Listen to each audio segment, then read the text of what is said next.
سورہ الاحزاب آیت نمبر 40 صفحہ نمبر 545۔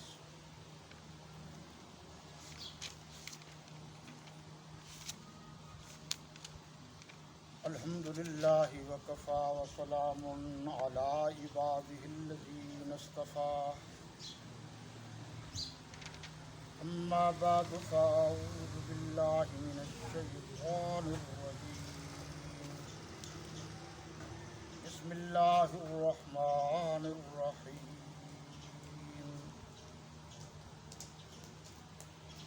ما كان محمد أبا أحد من رجالكم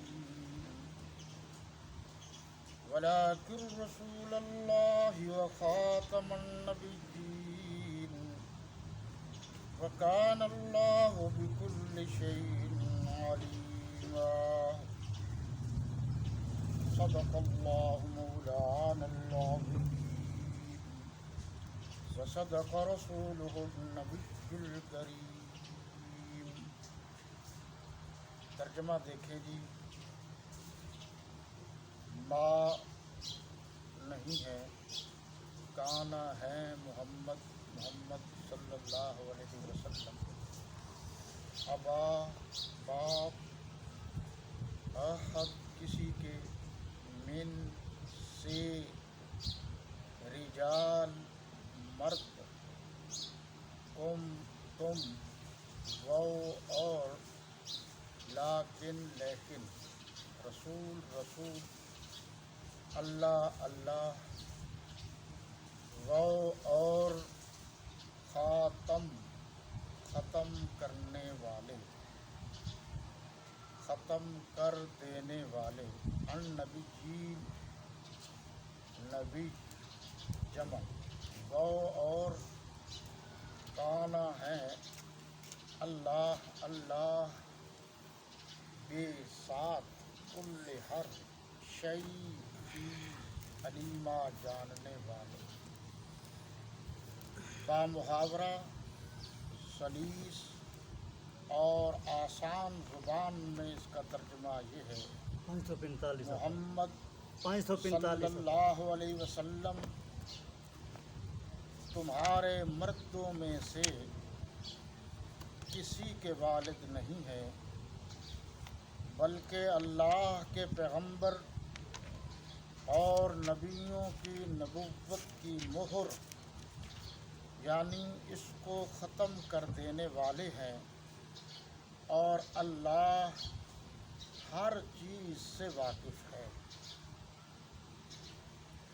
آج ہم اسی عنوان پر یعنی قرآن اور عقیدہ ختم نبوت پر کچھ تھوڑی سی گفتگو کریں گے۔ اس آیہ مبارکہ کا جو آپ کے سامنے پیش کی گئی ہے، آیت نمبر 40 سورہ الاحزاب، اس کا پس منظر، اس کا شان نزول کچھ یوں ہے کہ حضرت زید بن حارثہ رضی اللہ تعالی عنہ کی عمر مبارک 8 سال تھی۔ وہ ننیال ملنے چلے گئے، وہاں کین قبیلہ نے ان پر حملہ کیا اور ان سب کو اپنا غلام بنا لیا۔ چنانچہ حضرت زید کو عکاظ کا جو مشہور میلہ تھا اس میں برائے فروخت بیچ دیا گیا۔ حضرت حکیم بن حزام رضی اللہ تعالی عنہ نے وہ بچہ خرید لیا۔ وہ قریبی رشتہ دار تھے حضرت خدیجۃ الکبریٰ رضی اللہ تعالی عنہا کے۔ جب حضور اقدس صلی اللہ علیہ وسلم کی شادی مبارک حضرت بی بی سیدہ خدیجۃ الکبریٰ، اور عربی میں خدیجۃ الکبریٰ بھی کہتے ہیں، ہماری اردو اور سرائکی میں زیادہ تر خدیجۃ الکبریٰ رضی اللہ تعالی عنہا سے ہوئی، تو انہوں نے وہی بچہ حضور صلی اللہ علیہ وسلم کی خدمت میں پیش کر دیا۔ اس وقت ان کی عمر تھی 15 سال۔ اب جب حضرت زید بن حارثہ رضی اللہ تعالی عنہ کے والدین کو پتہ چلا کہ وہ تو مکہ میں ہیں اور فلاں شخص کے پاس ہیں، وہ خوشی خوشی آئے اور آ کر رسالت مآب صلی اللہ علیہ وسلم سے عرض کیا کہ آپ اس کی جتنی قیمت چاہیں لے لیں، پیسے لے لیں، یہ بچہ ہمیں واپس کر دیں۔ تو انہوں نے کہا اگر یہ بچہ، یعنی آپ صلی اللہ علیہ وسلم نے فرمایا اگر یہ بچہ آپ کے ساتھ جانا چاہتا ہے تو مجھے کوئی اعتراض نہیں ہے۔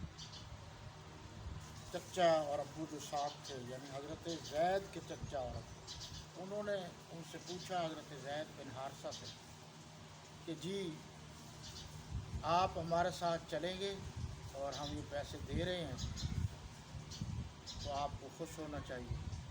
تو انہوں نے کہا میں آپ کے ساتھ نہیں جا سکتا، جس شریف النسب انسان کے پاس میں ہوں اس سے بڑھ کر خوش اخلاق دنیا میں کوئی اور نہیں آئے گا، میں نہیں آ سکتا۔ انہوں نے کہا کیسے آدمی ہو کہ تم غلامی کو ترجیح دے رہے ہو آزادی کو؟ انہوں نے کہا اس در کی غلامی دنیا بھر کی آزادی سے 100% بہتر ہے۔ وہ مایوس ہو کر چلے گئے۔ اس کے بعد مکہ کے لوگوں نے کہنا شروع کر دیا کہ یہ زید بن محمد ہے، متبنہ، ہمارے ہاں جس کو کہتے ہیں منہ بولا بیٹا، منہ بولا بیٹا تھا، اور عرب والے جو ہیں ان کو منہ بولا بیٹا بھی کہتے تھے۔ منہ بولا بیٹا جب کسی کو کہہ دیتے تھے تو وراثت میں بھی وہ حصہ دار ہوتا تھا، اور اس کے شادی یعنی اس لڑکے کی جو بیوی ہے اس سے بھی جو کہتا تھا یہ میرا منہ بولا بیٹا ہے وہ شادی نہیں کر سکتا، وہ بہو بن جاتا۔ یہ رسمیں تھیں، اس سخت ترین رسم کو توڑنے کے لیے حقیقت خرافات میں کھو گئی، یہ امت روایات میں کھو گئی۔ تو ان کو توڑنے کے لیے بہت ساری رسومات جاہلیہ تھی۔ ایک یہ بھی تھی نا کہ بڑی عورت سے شادی نہیں کرتے تھے، حضور صلی اللہ علیہ وسلم نے پہلی شادی اپنی سے بڑی عمر سے کر کے اس رسم کو بھی توڑا۔ دوسری جو رسم تھی، یعنی رسمیں کئی تھی، یہ تھی اس کو عملاً توڑا تھا۔ حضور صلی اللہ علیہ وسلم کے کہنے پر آپ کی پھوپھی کی بیٹی تھی جن کا نام تھا زینب بنت جہش رضی اللہ تعالی عنہا، ان کا نکاح ہوا تھا حضرت زید بن حارثہ سے۔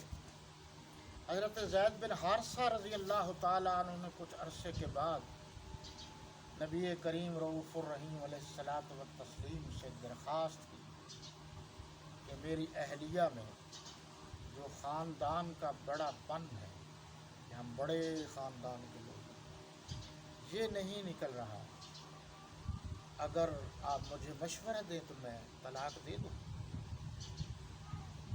آپ نے فرمایا کہ طلاق نہ دیں، آپ ذرا تھوڑا صبر و تحمل کریں۔ بہرحال میاں بیوی کی نہ بنائی جس سے طلاق ہو گئی۔ طلاق کے بعد وہ جو حضرت زید بن حارثہ رضی اللہ تعالی عنہ کی اہلیہ تھی، اب مکہ کے جو کفار تھے یا مشرکین تھے ان کی رسم کے مطابق تو وہ حضور صلی اللہ علیہ وسلم کی بہو بنی۔ ادھر اللہ کا حکم تھا تو آپ نے شرعی حدود جو مکمل ہو گئے اس کے بعد آپ نے ان سے نکاح، وہ حضور صلی اللہ علیہ وسلم کی اہلیہ بنی۔ اس پر جو کفار نے اور مشرکین نے اعتراض کیا کہ یہ کیوں کیا، یہ کیوں کیا، یہ کیوں کیا، اس کا جواب دیا ہے اس آیت۔ یہ میں نے مختصراً آپ کو بتا دیا اب جو لفظ ہے وہ ہے کہ ابا احد من رجالکم، حضور صلی اللہ علیہ وسلم تم مردوں میں سے کسی کے باپ نہیں ہیں۔ کیا مطلب؟ حضور صلی اللہ علیہ وسلم کے 4 بیٹے تھے، ابراہیم، قاسم، طیب، طاہر۔ بعض نے طیب طاہر کو 1 بھی لکھی ہے، اور 4 بیٹیاں تھیں، سیدہ زینب، سیدہ رقیہ، سیدہ ام کلثوم، سیدہ فاطمہ الزہرا رضی اللہ تعالی عنہم۔ آپ ذرا غور فرمائیے، یہ 4 تھے، بیٹوں میں سے کوئی بیٹا جوان نہیں ہوا۔ عربی زبان چونکہ بڑی فصیح بلیغ زبان ہے، بچے کے لیے لفظ صبی سواد کے ساتھ استعمال ہوتا ہے یا طفل، لیکن قرآن نے یہاں رجال کا لفظ استعمال کیا۔ رجال رجل ان کی جمع ہے۔ دیکھو قرآن کے ایک ایک حرف میں کیا کیا اللہ تعالیٰ نے موتی پوشیدہ رکھا۔ تو رجل ان کا معنی ہے مرد، ایک ہے رجل، رجل کا معنی ہے عربی میں پاؤں کے، رجل کی بات کرنا۔ رجل ان کی جمع ہے رجال، اور عربی میں اور ہمارے ہاں بھی یہی ہے کہ جب کوئی لڑکا بالغ ہو جاتا ہے پھر وہ مرد کی صف میں آتا ہے، اس سے پہلے وہ بچہ ہی کہلاتا ہے۔ تو قرآن نے رجل کہا، کوئی میرے نبی کا بیٹا جوان نہیں ہوا، بالغ نہیں ہوا، اس لیے قرآن نے کہا کہ چونکہ وہ بڑے نہیں ہوئے، پورے مرد نہیں بنے، اس لیے آپ مردوں میں سے سلبی طور پر، نسبی طور پر، خونی طور پر کسی کے باپ نہیں۔ اللہ نے یہاں بھی یہ بات رکھی تھی کہ حضور صلی اللہ علیہ وسلم کے بیٹے اگر جوان ہو جاتے تو لوگ جس طرح کہتے ہیں کہ پیر کا بیٹا پیر، مولوی کا بیٹا مولوی، تو کہہ دیتے نبی کا بیٹا نبی۔ اللہ نے چونکہ ختم نبوت کا دروازہ بند کرنا تھا ہمیشہ کے لیے، اس لیے اللہ نے حضور کے بیٹوں کو بچپن ہی میں اپنے پاس بلا لیا۔ تو جناب یہ لفظ ہے رجال۔ اب یہاں آپ